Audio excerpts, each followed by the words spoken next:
I'm John Tabacco, in for Chris Salcedo. What's up, America? It's 1 o'clock in Anaheim, California.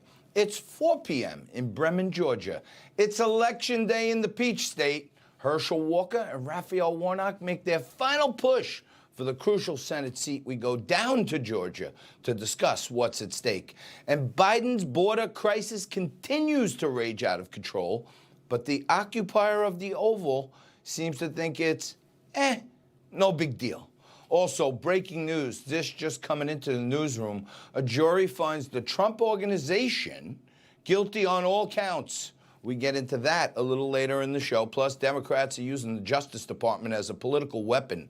Former U.S. Attorney Victoria Tunzing is their latest target. She joins us a little later to share her story. Without fear or favor, the Chris Salcedo Show starts right now.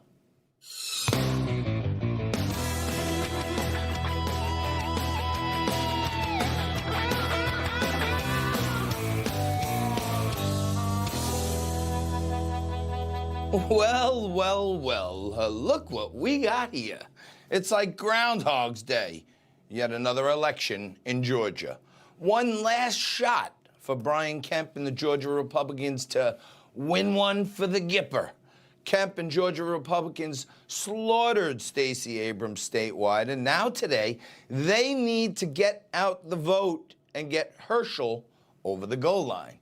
Brian Kemp got 53% of the vote when he ran for governor statewide, and he needs every one of those 3% to put Herschel over the top. If his people do what's right and just go vote, they will save the Senate.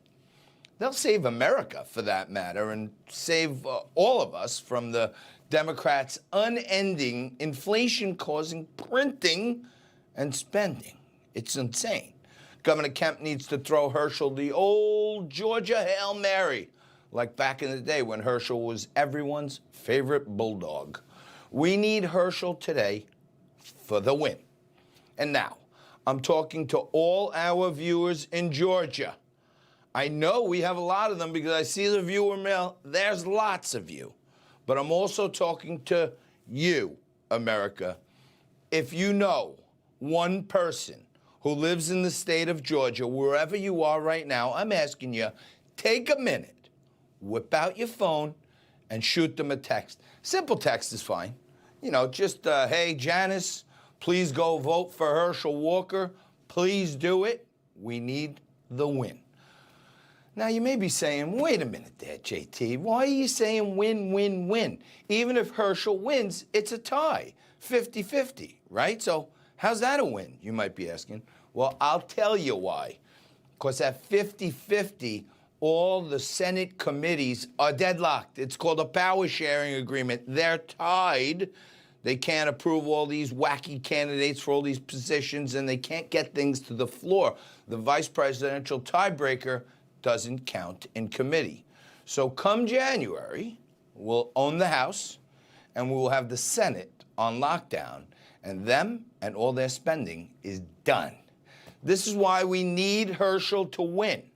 Now, as a backup plan, in case Kemp's forces don't run the last-minute game-winning drive properly and Herschel winds up in the dustbin of Georgia's failed Republican runoff candidates with David Perdue and Kelly Loeffler, if he doesn't win, well, my friends, then we need help.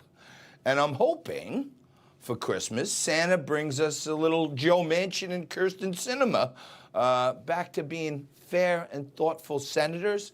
Maybe Joe Manchin and Sinema have been a firewall before, but I hope right now, as we speak, every single Republican in Washington is already starting the full court press to get Manchin and Sinema back on our side. Now, let's not forget, they screwed us once when it came to the last gigantic spending bill. But on this blessed Tuesday in America, let's hope Herschel has that one flash of his old brilliance, one last amazing touchdown run for the win in Georgia. And then Santa brings us two sane senators right under our Christmas tree, and we'll all have a very, very Happy New Year. Let us pray.